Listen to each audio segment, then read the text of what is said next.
Enero de 1945. Fin de la partida para la Alemania nazi. A medida que los aliados avanzan por todos los frentes, el Reich de los 1000 años, construido sobre el espejismo y el engaño, se desmorona. ¿Cuál será el destino de Adolf Hitler y la banda de conspiradores criminales que le rodean? Esta es la historia de cómo el régimen nazi sigue mintiendo hasta el final. Mientras se hace añicos entre conspiraciones, luchas por el poder y locura. Pero todavía queda tiempo para una última gran traición al pueblo alemán.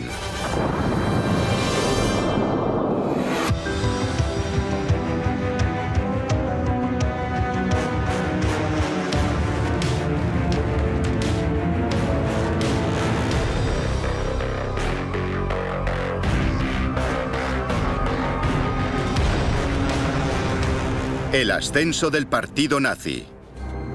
La fase final. En el 12º aniversario de la llegada al poder del partido nazi, Adolf Hitler se prepara para dirigirse a su pueblo. En el exterior, la lucha se ha encarnizado. Los aliados han entrado en Alemania, el corazón del Tercer Reich. El Führer hace una última llamada a las armas. Dios Todopoderoso ha creado a nuestra nación. Al defender su existencia, defendemos su obra.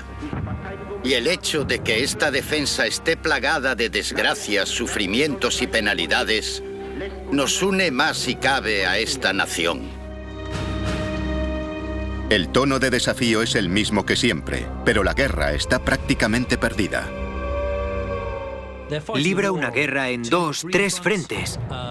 Han agotado todos los recursos de los que disponían. Solo un fanático pensaría que aún tenían alguna opción. Esta será la última vez que el pueblo alemán escuche la voz de su Führer. Lo que la opinión pública no ve es que Hitler es una mera sombra del hombre que era. Con solo 55 años, padece trastornos estomacales, convulsiones y espasmos. Es un desecho gris y envejecido, un hombre que depende cada vez más de un siniestro matasanos, el doctor Theodor Morell. En el año 44-45, Hitler es un hombre muy enfermo. Camina encorvado. Ha envejecido prematuramente. Padece ictericia. Tiembla incontroladamente. En ocasiones, todo su cuerpo tiembla. En otras, solo el lado izquierdo, el brazo en particular. Sobrevive con un cóctel de drogas que le proporciona el doctor Morell.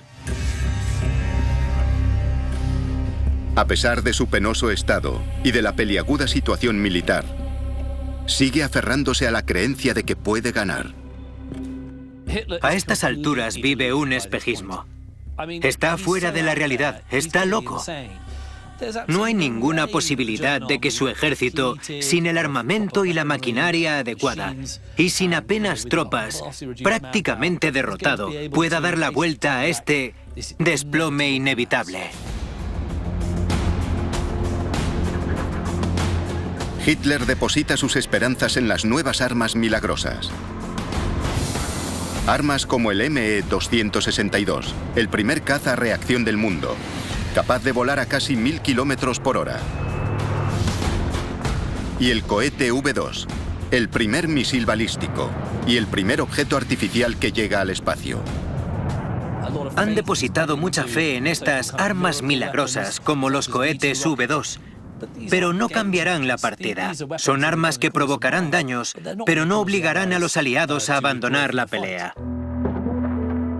Los cazas a reacción se producen tarde, son pocas unidades y no tienen impacto contra las fuerzas aéreas aliadas, numéricamente muy superiores. Y a medida que las fuerzas alemanas se retiran, las plataformas lanzacohetes son capturadas, lo que impide que se conviertan en una amenaza.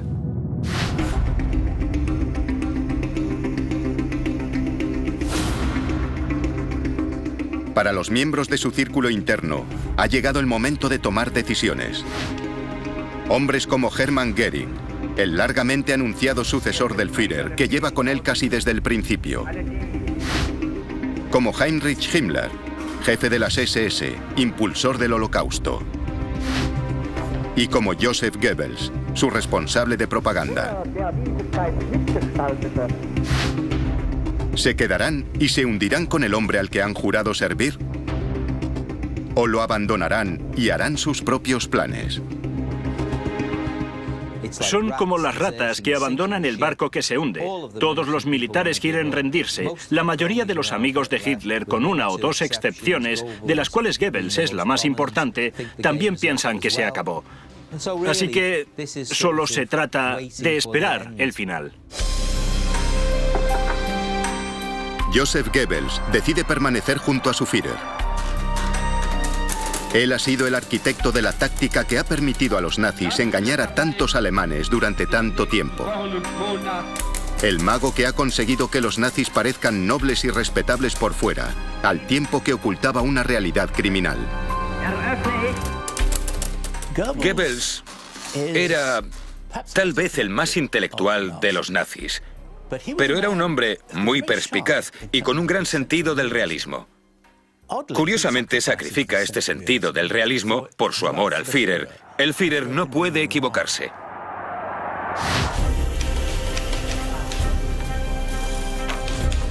A pesar de lo desesperado de la situación, ciudades bombardeadas, falta de comida y temor al avance del Ejército Rojo, Goebbels dedica todas sus energías a un engaño final. Su campaña propagandística más lujosa hasta la fecha. La mejor forma de comprender la mentalidad de Goebbels en esta etapa es analizar el estreno de una película titulada Kolberg. Se trata de un drama de época sobre las guerras napoleónicas y la valiente defensa que presentó el ejército prusiano contra el napoleónico. Él quiere convertirla en el gran éxito de taquilla del año. Muestra a un pueblo que lucha casi sin esperanzas, pero en el último minuto su suerte cambia y derrotan a Napoleón.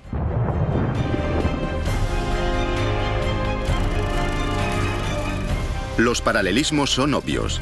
Es la resistencia alemana a toda costa. Goebbels está creando una realidad alternativa. Si no puede ganar la guerra, al menos ganará en la película. Incluso retira tropas del frente oriental para que actúen como extras. En aquel momento pensó que los soldados le resultarían igual de útiles, sino más, actuando en la película que luchando en el frente. Es pues un auténtico testimonio, con la financiación y la lujosa producción del film, de la utilización de recursos con valor propagandístico. La película se estrena finalmente el 30 de enero de 1945 en un cine provisional, bajo la amenaza constante de los ataques aéreos, y permanece en cartelera hasta la caída de Berlín en mayo de 1945. Casi nadie va a verla. Creo que eso resume muy bien el extraño mundo en el que Goebbels y Hitler vivían en esa fase en concreto. Son las únicas personas que creen que una película puede servir de algo con todo lo que está pasando, pero esa cinta ni siquiera llega a distribuirse por Alemania. Pero a su extraña manera, Goebbels sigue siendo fiel a sus principios. Su lealtad es inquebrantable. Pero otros, como Himmler y Göring, en el desplome de Alemania, ven posibilidades de sacar partido.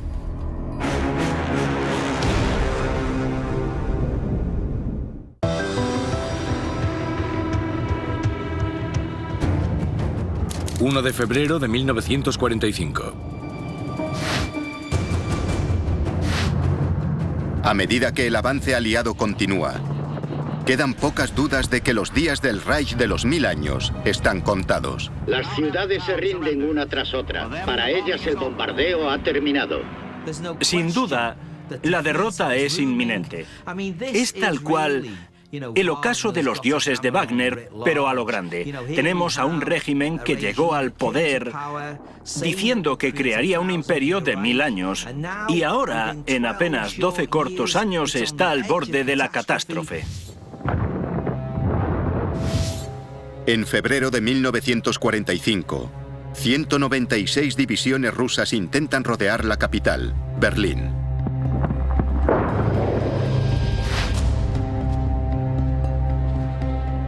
No es un sálvese quien pueda, pero mucha gente cree que obviamente el final será pronto y acabará mal. La Navidad del 45 no será una Navidad nazi.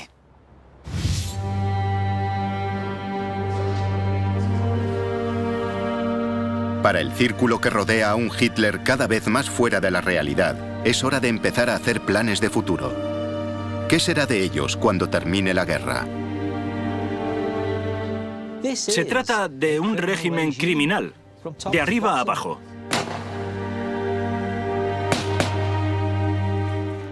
Todos, en cierta medida, están manchados por el régimen, infectados por él. Y hay un grupo de la élite nazi que cree que puede escapar a justicia. Saben que, a no ser que intenten tapar todo lo que ha pasado y finjan que solo cumplían órdenes de Hitler y que ellos no querían hacerlo, acabarán encontrándose con el nudo del verdugo. Heinrich Himmler, incluso para el estándar nazi, es un monstruo. Excriador de gallinas, es un hombre celoso y rabiosamente antisemita. Ha participado en todas las actividades nazis más oscuras.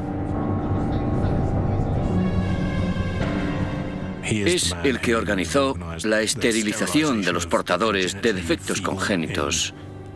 Al principio del Tercer Reich, organizó la eutanasia de los enfermos incurables y de los discapacitados psiquiátricos, y fue fundamental en el exterminio de los judíos.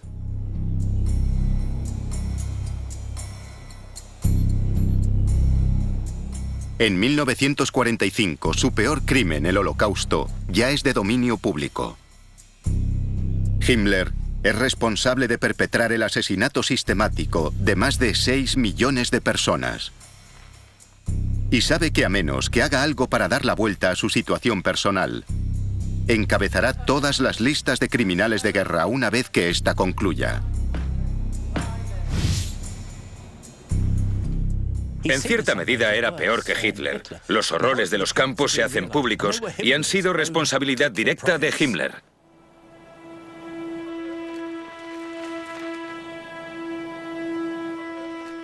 Él organizó y controló una amplia red de instalaciones por todo el Reich, diseñada para concentrar, recluir y matar a los judíos a escala industrial.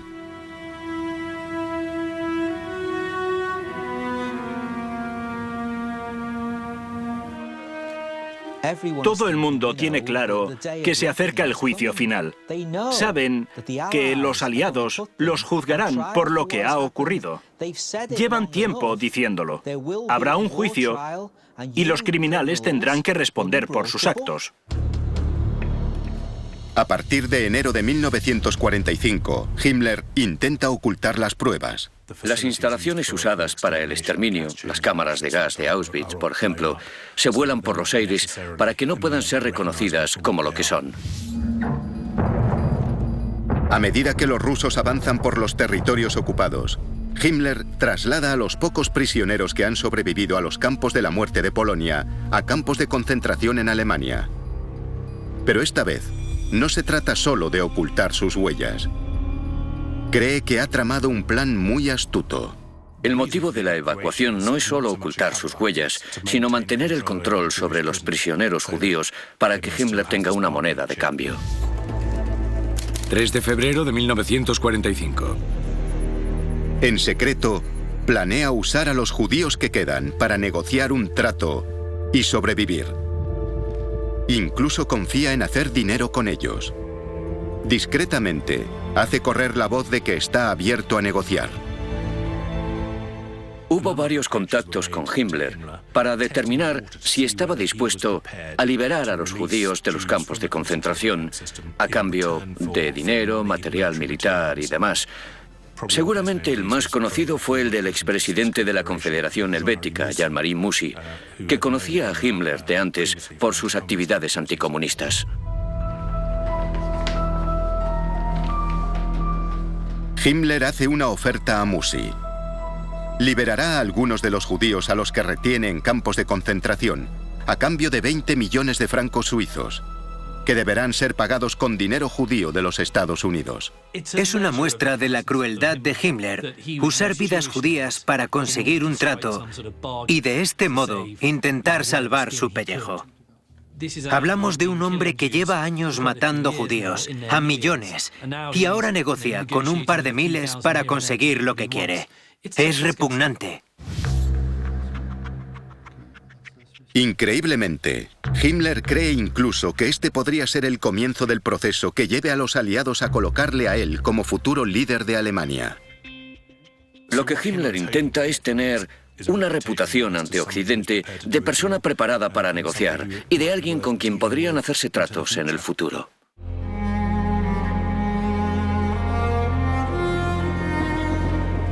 Sorprendentemente, el primer tren cargado con 1.700 judíos sí llega a Suiza. A Himmler le han prometido un depósito con 200.000 euros. Pero entonces se filtran noticias del plan y Himmler tiene que cancelar el trato. Pero no será la última vez que intente negociar a espaldas del Führer. Berlín, febrero de 1945. Mientras Himmler conspira, la situación militar continúa empeorando. Es demasiado tarde para preparar cualquier contraataque serio o defensa adecuada. Hitler se ha quedado aislado y pasa cada vez más tiempo en su búnker de Berlín. El Ejército Rojo ha avanzado por toda Europa y ya está a las puertas de Alemania. Y esto hará que Hitler se dé cuenta de la realidad en ese búnker.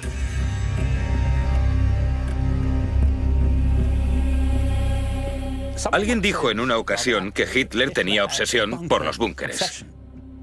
Tenía búnkeres en el frente occidental y en el oriental. Creía que el búnker era la salvación. Si te escondes bajo tierra, al final las cosas arriba mejorarán.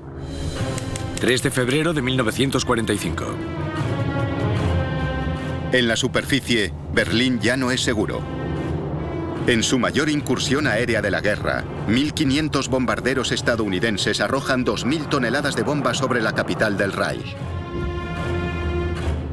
La zona de la Cancillería sufre numerosos impactos que provocan daños materiales y cortes de agua, electricidad, calefacción y líneas telefónicas. Para Goebbels, esta es otra oportunidad. Exagera el número de fallecidos aquí y en otras incursiones aéreas, incluido el infame bombardeo aliado de Dresde, e intenta con ello crear un mayor sentido de unidad. Pero a estas alturas, a nadie le importa. La vida para los berlineses de a pie, en los últimos momentos de la guerra, se vuelve muy difícil. La simple tarea de sobrevivir, conseguir comida e higiene básica, se convierte en algo tan abrumador que seguir con vida es lo único que preocupa a la población en esos momentos. 19 de marzo de 1945. Aunque cada día mueren miles de personas, el pueblo alemán no es consciente de que el hombre al que han jurado fidelidad, el Führer, incluso ahora se prepara para traicionarlos una última vez. El decreto Nerón es una decisión extraordinaria tomada por un hombre enfermo, física y mentalmente, según el cual si Alemania no resulta victoriosa en la guerra a través de sus esfuerzos, debe ser destruida. El decreto Nerón de Hitler ordena la destrucción absoluta de todas las infraestructuras alemanas para evitar su utilización por parte de los aliados. No se trata solo de privar a los aliados de recursos, se trata de Alemania no merece sobrevivir. Es la idea de perecer entre las llamas. Si la derrota es inevitable, todo debe ser destruido y no dejar nada a los aliados. Esta acción destruirá toda esperanza del pueblo alemán de disfrutar de una vida decente una vez que él se haya ido.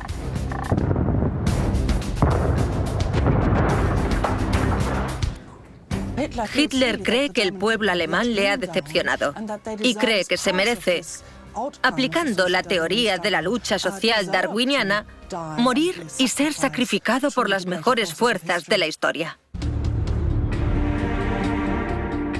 A estas alturas, fuera del búnker, el Tercer Reich es poco más que unas bolsas aisladas en el norte de Europa, el norte de Italia y la propia Alemania. El resto está ocupado y fuera del alcance de Hitler. La situación en marzo y abril del 45 en muchos sentidos es completamente caótica. Ya no hay una imagen nacional coherente. A estas alturas, la población presta poca atención a lo que pasa en el búnker, a lo que piensa Hitler. El Ejército Rojo se acerca. En el 56 cumpleaños de Hitler, la artillería de largo alcance rusa empieza a bombardear el centro urbano de Berlín. Ahora, ya solo es cuestión de tiempo.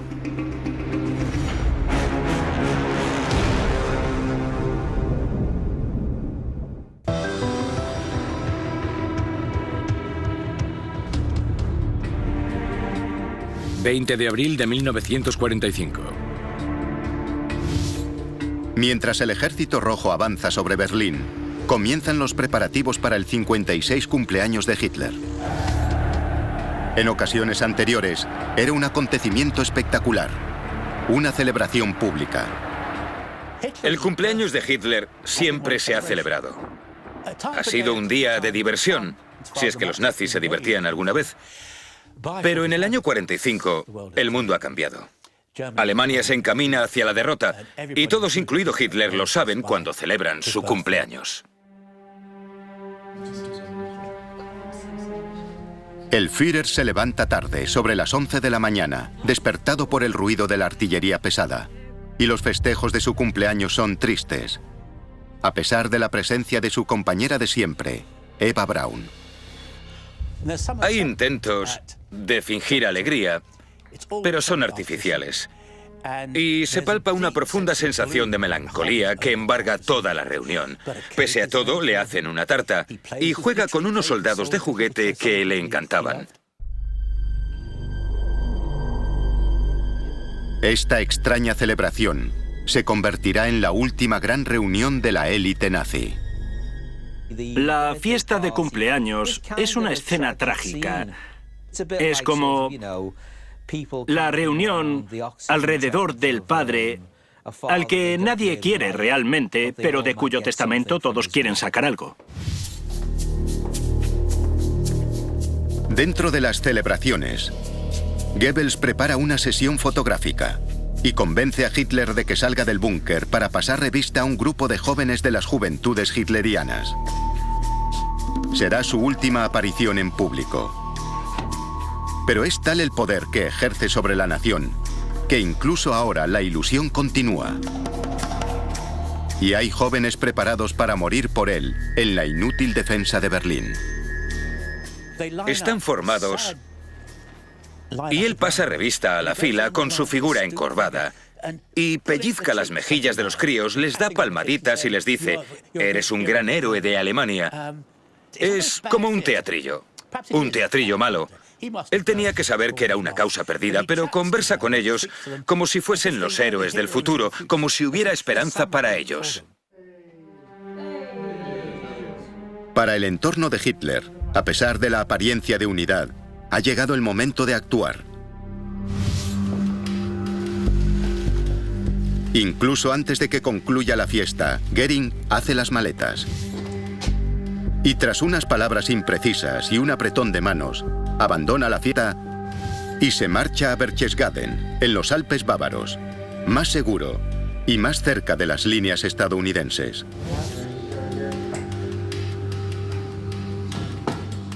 Tras expresar su juramento de lealtad, Heinrich Himmler también abandona la fiesta.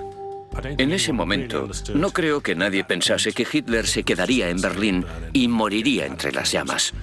Así que Himmler debe mantener la fachada de que es leal, de que sigue trabajando para la causa, aunque para entonces ya ha decidido que todo ha terminado.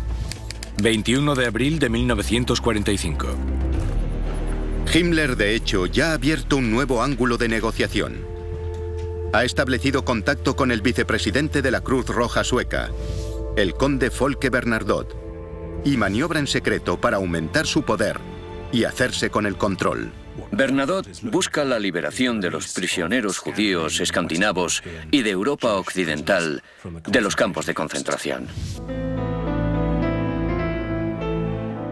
Las negociaciones, que incluyen varios encuentros cara a cara entre Himmler y Bernadotte, se celebran en las semanas siguientes y continúan hasta finales de abril del 45. Su plan es presentarse como el nazi razonable, la persona con la que los aliados pueden negociar. Solo ve una salida, un acuerdo negociado con él como jefe de las negociaciones y por lo tanto líder de la Alemania reformada que emergerá. Es un ejemplo de la actitud irreal que los nazis muestran ante la guerra. Tanto Himmler como Göring creen que tiene sentido hacer un trato con los aliados o incluso hacerse con el poder en un Estado alemán que se desintegra.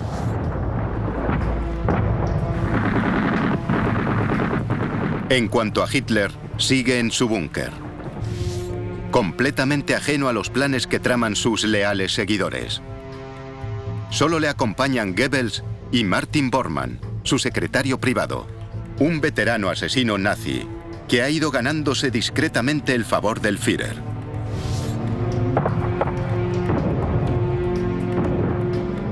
Mientras la guerra sigue causando estragos en Berlín, la disciplina en el búnker empieza a relajarse. La imagen del búnker bajo la Cancillería es verdaderamente infernal. Está abarrotado. Se suda, hace calor. La gente desobedece a Hitler y fuma muchísimo. Se emborrachan. Es una especie de microcosmos de la locura que ha acompañado al Tercer Reich.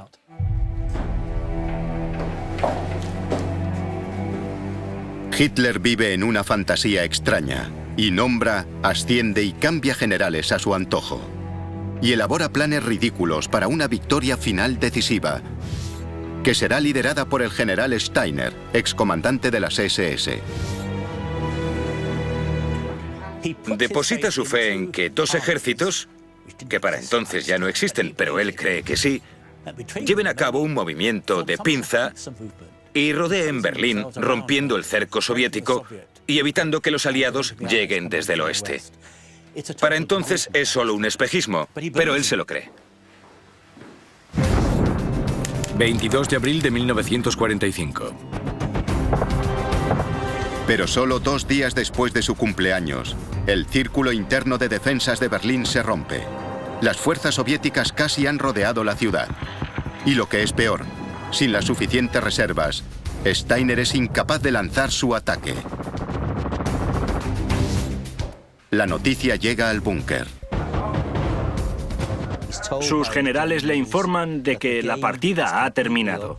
Berlín ya no puede ser defendida y el Ejército Rojo llegará al búnker en las próximas 24 horas. Entonces, se queda en silencio un rato y después tiene un enorme ataque de ira. Expresa su desprecio por los generales que lo han llevado a esta situación, por los hombres que le han decepcionado, hombres que no mueren por la causa, que prefieren rendirse y retirarse. Despotrica y desvaría sobre cómo le han decepcionado los generales durante la guerra y sobre cómo ahora todos abandonan el barco que se hunde.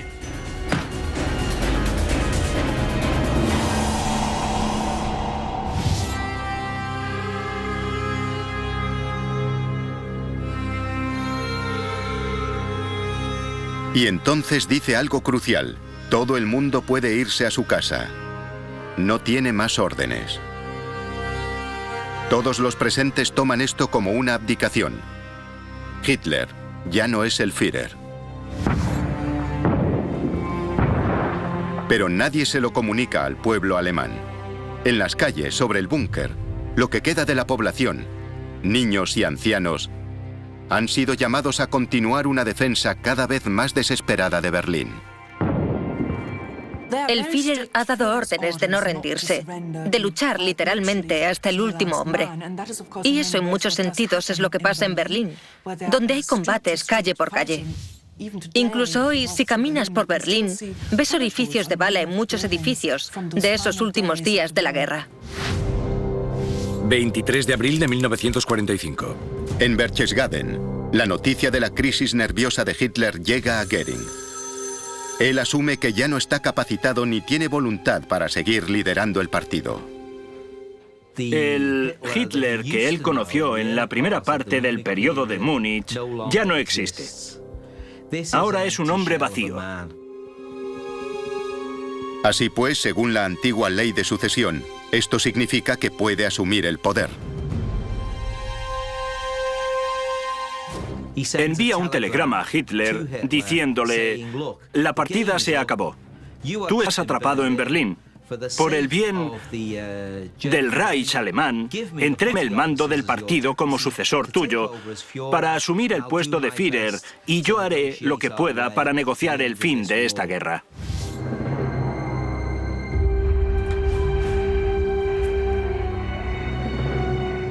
Pero, en Berlín, el telegrama de Göring cae en malas manos.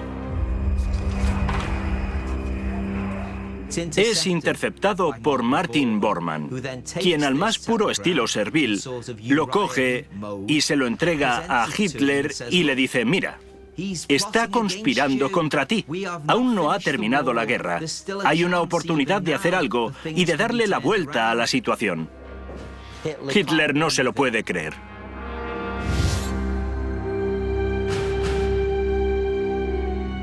Increíblemente, con la guerra casi perdida, Bormann ve una ocasión para progresar personalmente y su oportunidad de asumir el mando del Reich. Con Göring fuera de juego, puede conseguir un ascenso.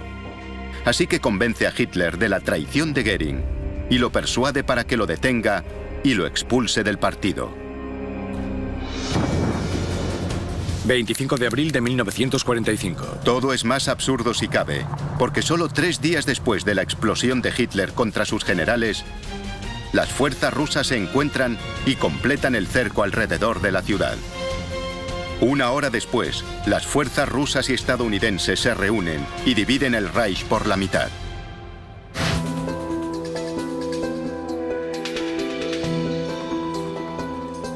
Himmler también recibe la noticia de la supuesta abdicación del Führer y a través de Bernadotte escribe una carta a los aliados occidentales.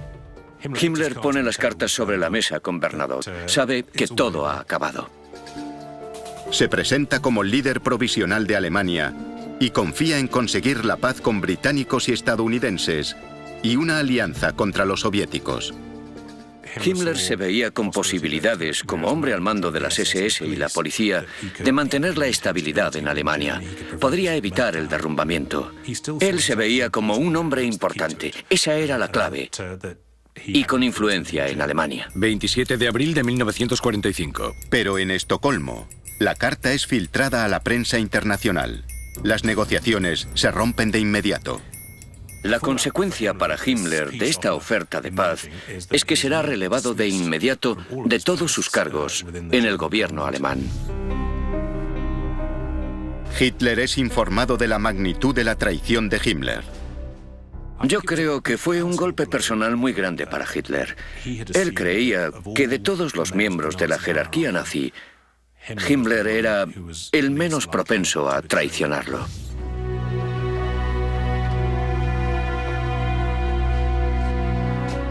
Solo y sin más opciones, redacta su testamento. Para mortificar a Himmler y a Göring, nombra al jefe de Estado Mayor de la Armada, el almirante Dönitz, presidente del Reich. Goebbels y Bormann son recompensados por su lealtad. Goebbels se convierte en canciller, presidente del gobierno. Y Bormann es nombrado líder del partido nazi. Aunque, por supuesto, no hay ningún Reich que gobernar, ni partido nazi que liderar.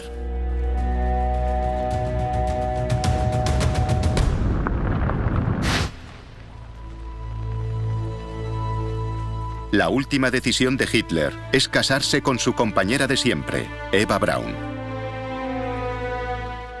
Como si las cosas no fuesen ya lo bastante trágicas en el búnker, Encima tenemos una ceremonia de matrimonio farsa que se celebra entre Hitler y su compañera Eva Braun, que en gran medida siempre había sido ocultada al pueblo alemán.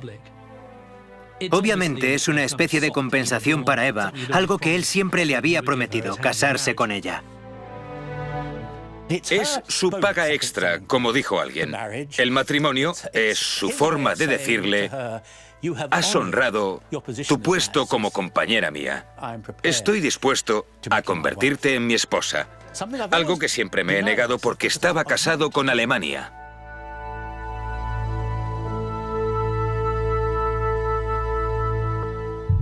La besa frente a sus acólitos, algo que nunca había hecho. Al día siguiente, celebra su último almuerzo con sus secretarios. También les da las gracias. Se va y hay un pequeño intercambio de lágrimas. 30 de abril de 1945. Poco después de las 3 de la tarde, Hitler y su nueva esposa, Eva, se retiran a sus estancias en el búnker.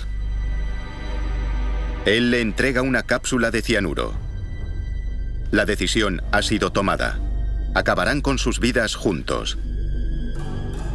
Ella toma el veneno. Y él se dispara con su Walther PPK.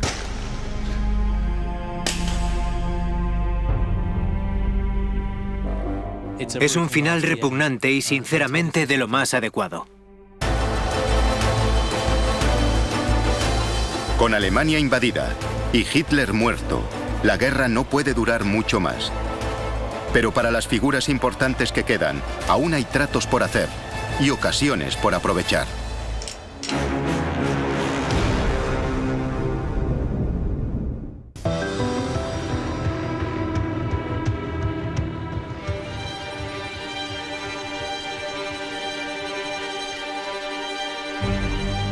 Adolf Hitler se ha suicidado.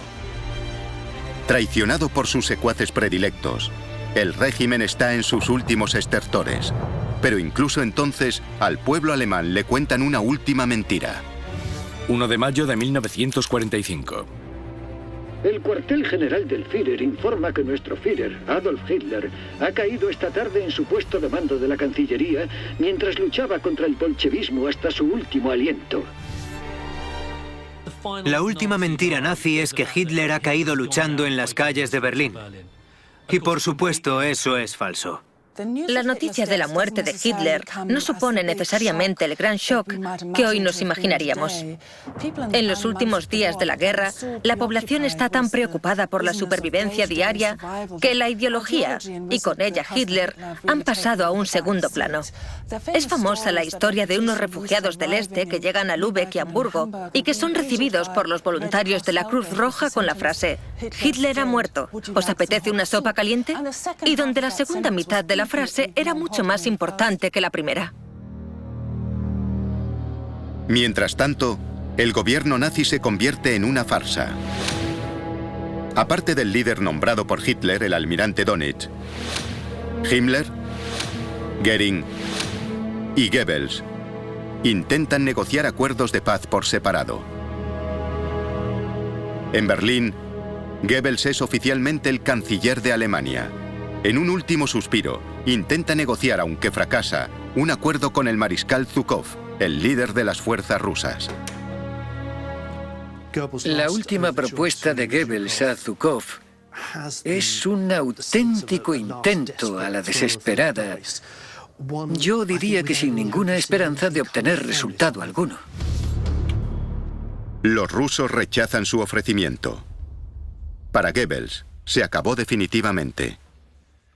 Yo creo que Goebbels, durante toda su carrera, había sido leal a Hitler, que lo consideraba una especie de semidios. Había sido su publicista, sus relaciones públicas, su propagandista. De modo que observaba una Alemania sin Hitler y sin el partido nazi con absoluto horror. No quería vivir en esta sociedad. Goebbels y su esposa Magda cometen entonces un crimen terrible. Envenenan a sus propios hijos. Es el consentimiento a destrozar su propia familia porque el nacionalsocialismo ha fracasado. Eso demuestra la inhumanidad y lo absurdo del nazismo. En su lecho de muerte se llevó a 6 niños inocentes. Incluso las vidas de los inocentes deben ser sacrificadas. No hay humanidad a la que recurrir cuando el nazismo ha fracasado. Una vez muertos sus hijos, se suicidan.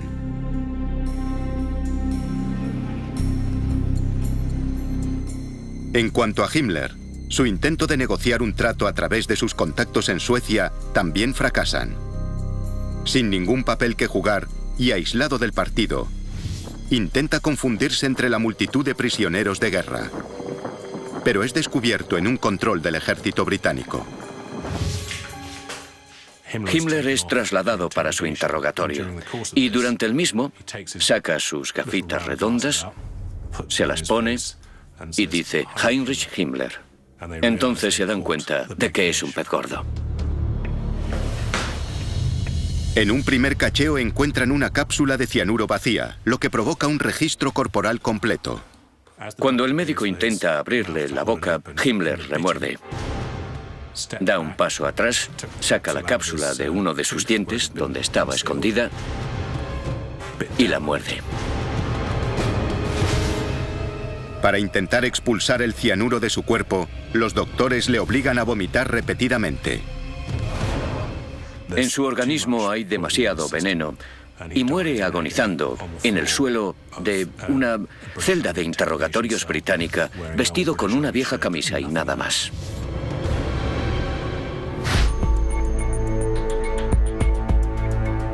En Baviera, con sus principales rivales eliminados, Göring, el gran superviviente y aspirante, pasa a la acción. Todos han caído, todo se desmorona, pero si me dejan reunirme con esa gente, sobreviviré a esto. Y creo que eso explica muy bien su personalidad. Él se sentía un superviviente, creía que su gran personalidad le haría seguir. Tras enviar una carta al comandante supremo aliado, el general Dwight D. Eisenhower, se rinde a los estadounidenses entre una gran expectación mediática. Göring espera ser tratado con toda la cortesía de un jefe de Estado. Hay gente en este mundo que tiene gran confianza en sí misma, y él es de esos.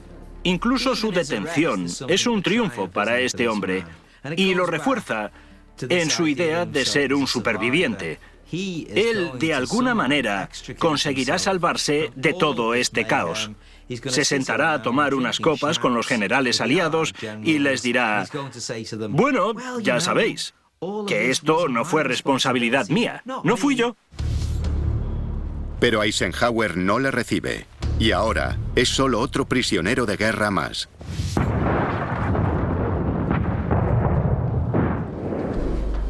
...2 de mayo de 1945. En Berlín solo queda un hombre: Martin Bormann, la cabeza oficial del partido nazi.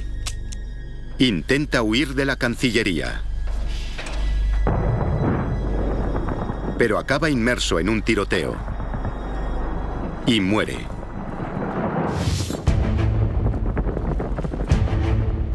Y así, el Reich de los 1000 años y sus líderes criminales encuentran su fin.